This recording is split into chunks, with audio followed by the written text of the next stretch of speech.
Dear students, आज हम class 10th का लेसन 1 वास्तविक संख्याओं के बारे में पढ़ेंगे, जिनको हम रियल नंबर्स भी कहते हैं। जैसा कि हम पहले पढ़ चुके हैं कक्षा 9 में प्राकृत संख्याएं किसे कहते हैं, पूर्ण संख्याएं और पूर्णांकों के बारे में। जैसे कि जो गिनती करने वाली संख्याएं हैं उन्हें प्राकृत संख्याएं कहते हैं। एग्जाम्पल के लिए जैसे कि 1 2 3 4 5 एटसेट्रा। पूर्ण संख्याएं जिन्हें हम होल नंबर्स भी कहते हैं, जिसे W से प्रदर्शित करते हैं, जिसमें हम 0 मिला दें तो वह पूर्ण संख्याएं हो जाती हैं। 0 और मिला दिया जाता है, 0 1 2 3 4 एटसेट्रा, मतलब अनंत तक। पूर्णांक इंटीजर्स, जिसे हम Z से डिनोट करते हैं। यदि पूर्ण संख्याओं जैसे कि 0 1 2 3 4 हैं के समूह में यदि हम प्राकृतिक संख्याओं के ऋणात्मक मान भी मिला दें या इसमें जोड़ दें तो हमें पूर्णांकों का एक समूह प्राप्त होता है। जिस प्रकार से कि जिसे हम Z से प्रदर्शित करते हैं, 0 1 2 3 4 में हमने क्या किया, ऋणात्मक प्राकृतिक संख्याओं के ऋणात्मक अंकों को जोड़ दिया गया है। इन संख्याओं को धनात्मक कहते हैं, positive numbers, positive integers, positive integers. हमेशा ये दाईं ओर बढ़ती हैं। 0 ना तो पॉजिटिव इंटीजर्स होता है और ना नेगेटिव इंटीजर्स होता है, और 0 के से पहले बाईं ओर इनको हम ऋणात्मक पूर्णांक कहते हैं, यानी कि नेगेटिव इंटीजर्स, और इसको धनात्मक पूर्णांक कहते हैं।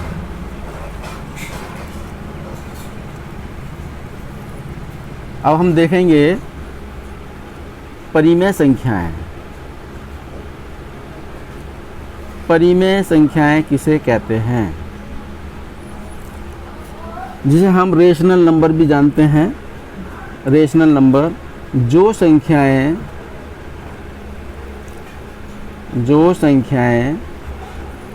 P/Q के रूप में लिखी जा सकती हों, के रूप में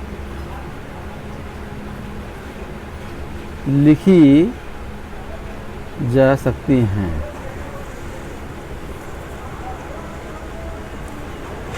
उन्हें परिमेय संख्याएं कहते हैं। जहां पर Q का मान 0 नहीं होना चाहिए, ये सब परिमेय संख्याएं कहलाती हैं। परिमेय संख्याएं कहलाती हैं।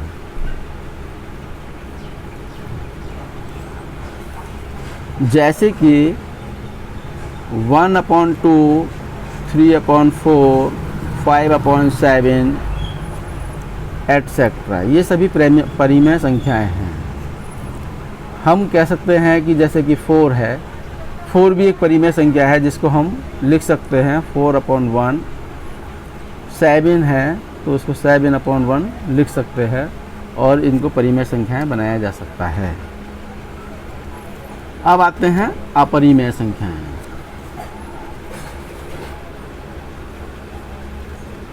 अपरिमेय संख्याएं किसे, इर्रेशनल नंबर, जो संख्याएं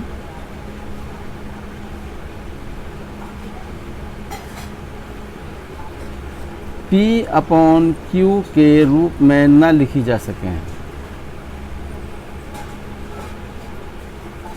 न लिखी जा सकें,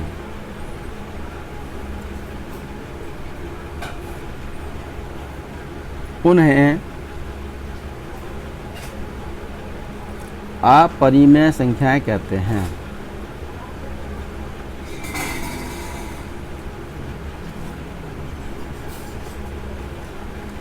हैं। जैसे कि एग्जाम्पल √2, √3, √5, √7 एटसेट्रा इत्यादि।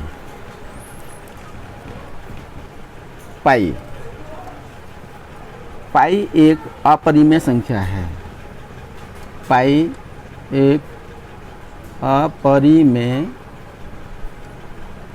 संख्या है।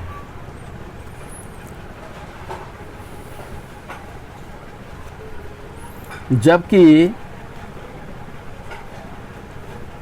पाई का मान 22/7 होता है जो एक परिमेय संख्या है।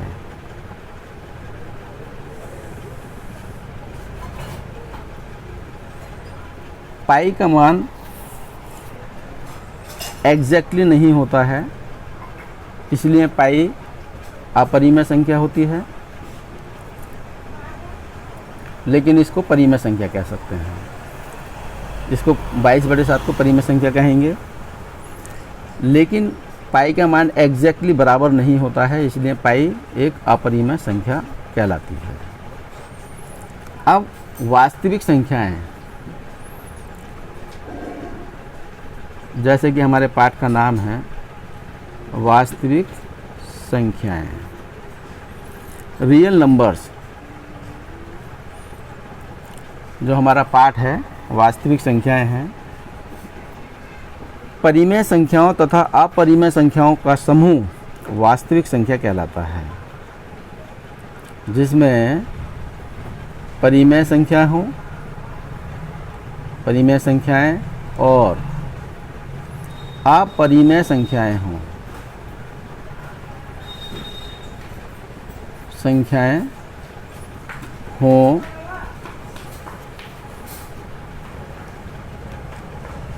परिमेय संख्याएं और अपरिमेय संख्याओं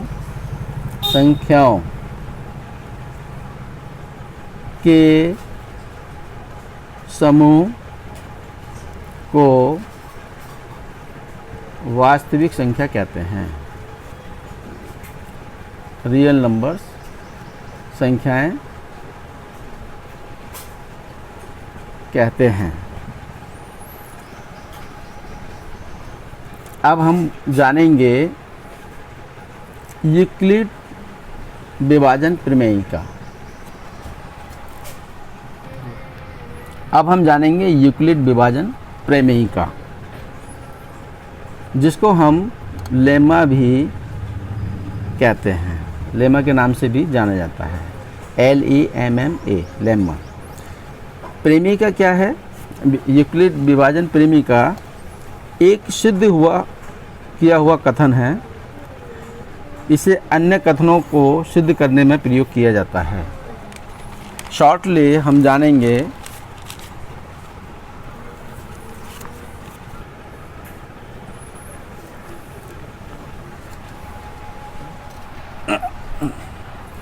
माना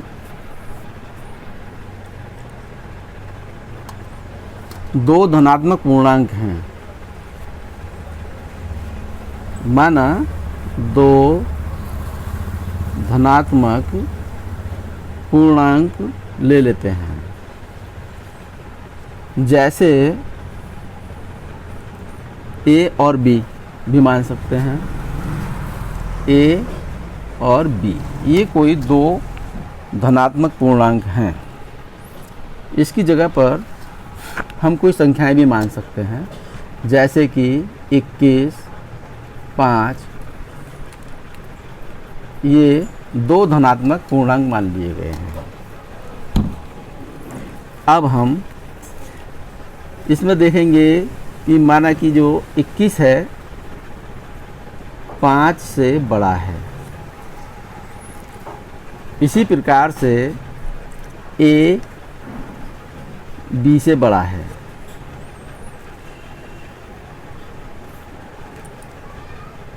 बड़े पूर्णांक में छोटे पूर्णांक का भाग देते हैं, तब हम पाते हैं 5 चौक 20। क्या बचता है? 1। जैसे कि हमने दिया, इसको क्या कहेंगे, शेषफल।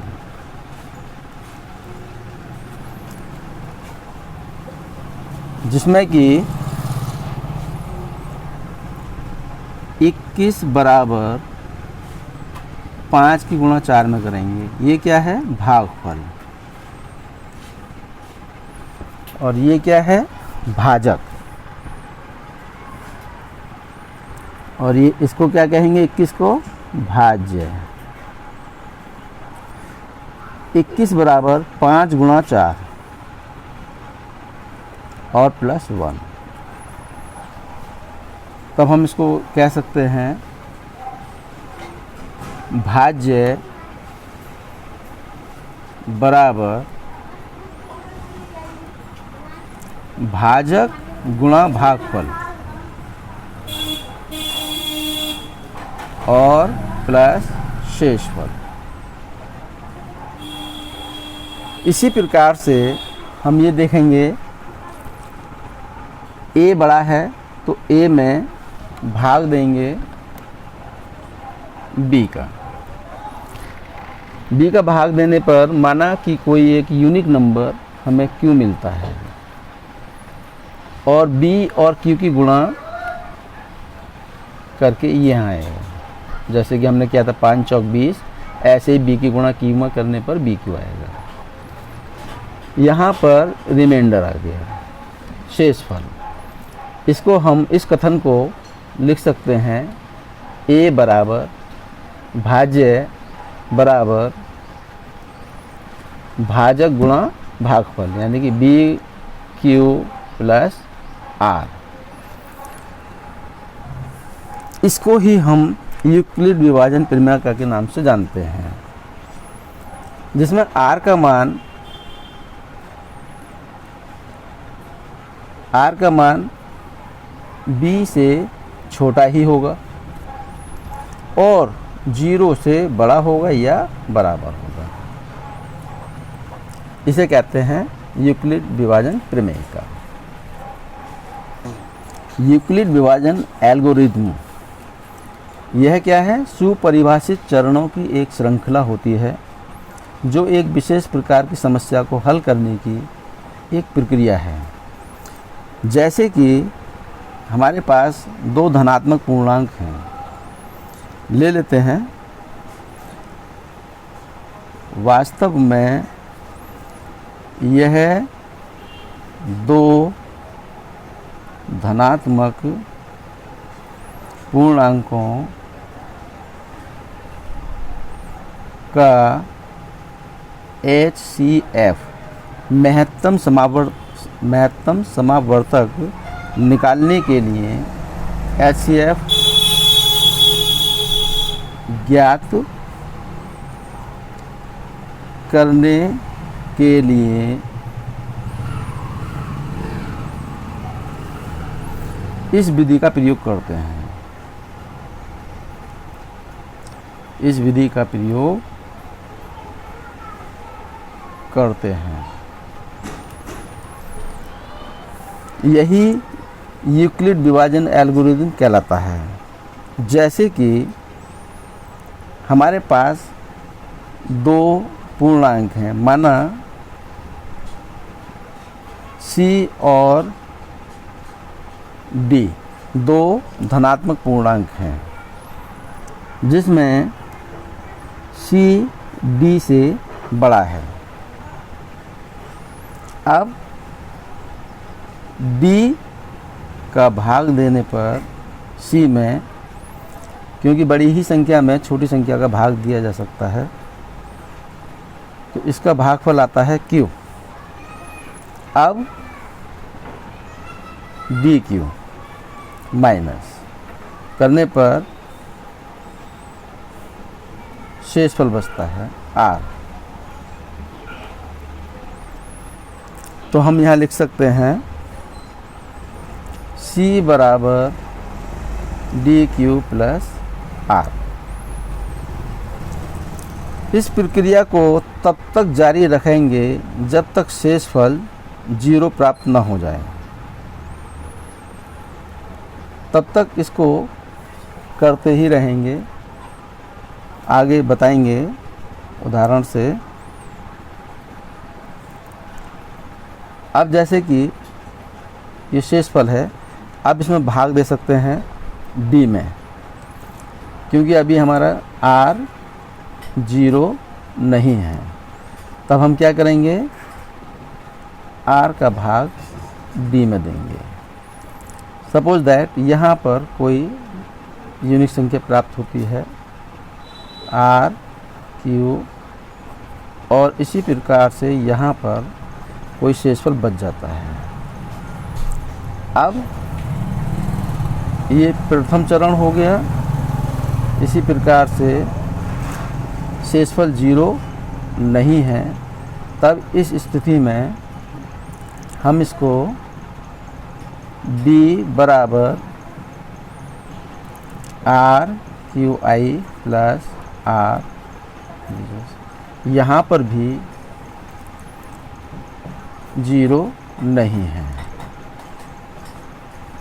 यह प्रक्रिया तब तक जारी रहेगी जब तक शेषफल 0 प्राप्त न हो जाए। ऐसे ही आगे उदाहरण लेते हैं। अब हम देखेंगे एग्जाम्पल ले सकते हैं, जिसकी सहायता से हम समझेंगे कि यूक्लिड विभाजन एल्गोरिथम किस प्रकार से हल किया जा सकता है और उससे किस प्रकार हम HCF निकाल सकते हैं। माना हमारे पास 2 पूर्णांक हैं, माना 2 धनात्मक पूर्णांक ले लिए गए हैं। 12,576। इसमें हम देखते हैं कि 12,576 बड़ा है। तब इसके माध्यम से हम समझने की कोशिश करेंगे कि किस प्रकार से 12,576 में 4,052 का भाग देंगे तो यह लगभग 3 बार जाएगा, और 3 बार जाने पर 12,156 आएगा, और शेषफल 0, 2, 4। यहाँ देखते हैं कि जो शेषफल है वह 0 नहीं है। तो इसी प्रकार से अब हम यहाँ भाजक में पुनः भाग देंगे, और यह प्रक्रिया तब तक जारी रहेगी जब तक 0 प्राप्त न हो जाए। 420 का भाग 4,052 में देने पर 9 बार जाने पर 9,008 इतना आया। इसमें बचेगा शेषफल 272। यहाँ हमने देखा कि शेषफल फिर 0 नहीं है। अब क्या करेंगे, फिर जो यहाँ भाजक था अब ये भाज्य हो जाएगा, फिर भाग देंगे इसमें 272 एकम 272, और प्राप्त हुआ हमें। यहाँ देखते हैं कि शेषफल फिर 148 है, 0 नहीं है। पुनः 272 लेंगे और फिर भाग देंगे। कितनी बार जाएगा, 1 बार, और शेषफल कितना बचा, 124। यहाँ शेषफल देखा कि फिर 0 नहीं है। अब 148 में फिर भाग देंगे, यह फिर 1 बार जाएगा, और शेषफल कितना बचा, 24। यहाँ देखा कि शेषफल 0 नहीं है। इस प्रक्रिया को तब तक करना है जब तक 0 प्राप्त ना हो जाए। 124, 24 पंजे 120, बचा कितना, 4। यहाँ शेषफल फिर 0 नहीं है। अब 24 में भाग देंगे, तब 4 पंजे 20, 4 पंजे 20, 4 छिंग 24, 6 बार जाएगा। और यहाँ हमें अंत में शेष फल क्या प्राप्त हुआ? 0। यहाँ r का मान 0 प्राप्त हुआ। अब इस प्रकार से हम इसको लिख सकते हैं, जैसे कि पहले हमने क्या किया, 12,576 में भाग दिया था किसका? 4052। और कितनी बार हुआ था? 3 बार। और शेषफल कितना प्राप्त हुआ था? 420। यहाँ पर हमने देखा कि r = नॉट 0। अब 4052 में 420 का फिर भाग देंगे। यहाँ पर हमने देखा 4052 में भाग देते हैं 420 का, तो 420 गुणा 9 यानी कि ये। और शेषफल कितना प्राप्त हुआ? 272। यहाँ भी r का मान 0 नहीं आया है। अब 420 में 272 का भाग देंगे। 272 का भाग दिया तो कितनी बार गया? 1 बार। और शेषफल कितना प्राप्त हुआ? 148। ये यहाँ हमने पाया कि ये यहाँ भी शेषफल 0 नहीं है। इसी प्रकार से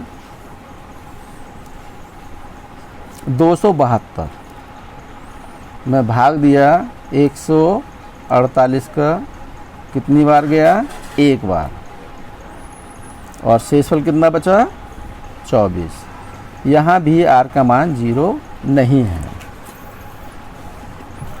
इसी प्रकार 148 में भाग दिया 24 का,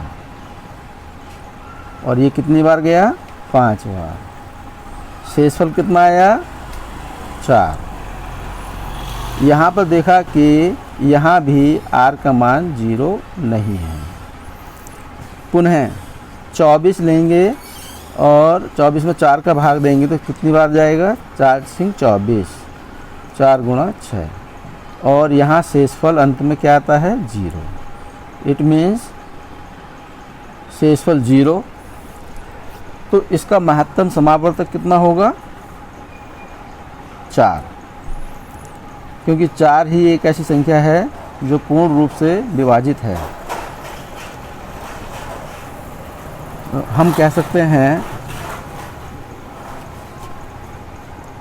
4052 और 12,576 का महत्तम समावर्तक या HCF कितना होगा? 4 है, क्योंकि 4 एक ऐसी संख्या है जिसके भाग देने पर 0 प्राप्त होता है। इसी को हम यूक्लिड विभाजन एल्गोरिथम कहते हैं। यही चरण है, यही प्रक्रिया है जिसके द्वारा हम 2 धनात्मक पूर्णांकों का महत्तम समावर्तक निकाल सकते हैं। ओके, यह था चैप्टर 1 का इंट्रोडक्शन। और नेक्स्ट वीडियो में हम आपको एक्सरसाइज 1.1 के सभी सवाल बताएंगे। फ़िलहाल आप वीडियो को देखें, समझें, और अगर आपको पसंद आए तो लाइक करें। Thank you.